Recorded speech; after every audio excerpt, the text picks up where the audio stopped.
রঙ্গনা ও মাতাল হাওয়া সিনেমাতে টুইস্ট রয়ে গিয়েছে। রঙ্গনা সিনেমাতে দেখা যাচ্ছে যে শাবনূর খুব হাসিখুশিভাবে সিনেমাটি করছেন। শাবনূর সেরা অভিনয় হবে নাকি এটি শাবনূর নিজেই বলেছেন। রঙ্গনা সিনেমাতে শাবনূরকে প্রতিবাদী এক নারী হিসাবে দেখা যাবে। ইতিমধ্যেই রঙ্গনা সিনেমার বেশ কিছু দৃশ্য প্রকাশ হয়েছে মনিরা মিঠু ও শাবনূরের। এখানে দেখা যাচ্ছে যে দর্শকের নজর কেড়েছে সেই দৃশ্যগুলো। রঙ্গনা সিনেমাটি রক্তক্ষয়ী সিনেমা হতে চলেছে। এই সিনেমাতে শাবনূরকে 3টি চরিত্রে দেখা যাবে। এই পোস্টার প্রকাশ হওয়ার পরপরই শাবনূরকে অনেকে কটাক্ষ করেছিলেন, তবে শাবনূর বলেছেন ছবি ব্যবসা সাফল্য হবে কিনা এটা বলতে পারছি না, কারণ সবই আল্লাহর ইচ্ছা। আল্লাহ চাইলেই ছবি সুপার ডুপার হিট হবে। রঙ্গনা সিনেমার পোস্টার প্রকাশ হওয়ার পরে শাবনূরকে দেখা গিয়েছিল মুখ ঢাকা ফুল হাতে, পিস্তল হাতে শাবনূর এক জ্বলন্ত রানী দাঁড়িয়ে আছে। এই সিনেমায় গুণী শিল্পীরা অভিনয় করলেও এখনো জানা যায়নি নায়ককে, তবে শোনা যাচ্ছে যে রঙ্গনা সিনেমার নায়ক নিয়ে আসা হয়েছে কলকাতা থেকে। এরই মাঝে রঙ্গনা সিনেমার শুটিং শেষ হয়ে গিয়েছে। রঙ্গনা সিনেমার অপেক্ষা এখন কবে মুক্তি পাবে এই সিনেমাটি। গানগুলোও কিন্তু অসাধারণ আছে।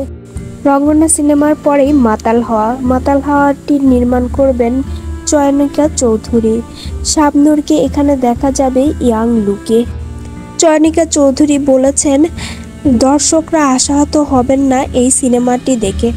শাবনূরের বিপরীতে মাহফুজ আহমেদ অভিনয় করবেন, আরও গুণী শিল্পীরা অভিনয় করবেন মাতাল হাওয়া সিনেমাতে। তবে শাবনূর ফিটনেসে ফিরে এসেছেন কিছুটা হলেও। বাকি গুণী শিল্পীদের কথা এখনও প্রকাশ করেননি চয়নিকা চৌধুরী, তবে প্রকাশ করেছেন বেশ কিছু পোস্টার যা শাবনূরকে ইয়াং লুকে দেখা যাচ্ছে। মাহফুজ আহমেদকে অনেক সুন্দর লাগছে এই সিনেমাতে। তাদের জুটিটি হবে সর্বকালের সেরা 2024 সালের। এরই মাঝে জানা যায় যে চয়নিকা চৌধুরী একটি পোস্ট করেছেন মাহফুজ আহমেদকে নিয়ে তার নিজ ফেসবুক পেজে। এরই মাঝে শাবনূরও প্রকাশ করেছেন মাতাল হাওয়া সিনেমার একটি পোস্ট তার নিজ ফেসবুক পেজে। তাহলে কি মাতাল হাওয়ার সিনেমার শুটিং শুরু হয়ে গেছে? হ্যাঁ দর্শক, মাতাল হাওয়া সিনেমার শুটিং শুরু হয়ে গিয়েছে।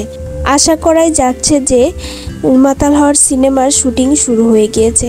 শাবনূর এমনি কোনো পোস্ট করেন না তার নিজের ফেসবুক পেজে। বেশ কিছুদিন আগে চয়নিকা চৌধুরীকে জিজ্ঞেস করা হয়েছিল এক ইন্টারভিউতে, বলা হয়েছিল যে মাতাল হাওয়া সিনেমাটি কবে শুরু হতে যাচ্ছে। উত্তরে চয়নিকা চৌধুরী জানিয়েছেন প্রহেলিকার মতোই হঠাৎ করে মাতাল হাওয়া সিনেমাটি মুক্তি দেব। হঠাৎ করে গান আসবে, দর্শকরা দেখবে, তারপরেই মাতাল হাওয়া সিনেমাটি মুক্তি দিব। নূরকে এক নতুন রূপে দেখা যাবে, তিনি কথাও জানিয়েছেন। তবে শাবনূরকে মাহফুজ আহমেদের সাথে বেশ ভালোই লাগছে। মাতাল হাওয়া সিনেমার নায়ক জানা গেলেও টুইস্ট রয়ে গিয়েছে রঙ্গনা সিনেমার নায়ককে। এক সময়ের এই সুপারস্টার নায়িকার নাম শুনেই হলে ভিড় জমাতো দর্শক। তবে কি এবারও দর্শকরা আসবে তার নাম শুনেই ছবি দেখতে? হলে ছবি দেখতে আসবে দর্শক, এটা আশা করা যায় যে শাবনূরের ছবি মানেই সুপার ডুপার হিট হবে। হ্যাঁ বন্ধুরা, শাবনূরের নামে আলাদা দর্শকই আছে, যা শাবনূরের ফেসবুক পেজের মন্তব্য দেখলেই বোঝা যায়। দর্শকগণ আশাহত হবেন না, মাতাল হাওয়া ও রঙ্গনা সিনেমা দুটি ব্যবসা সাফল্য হবে।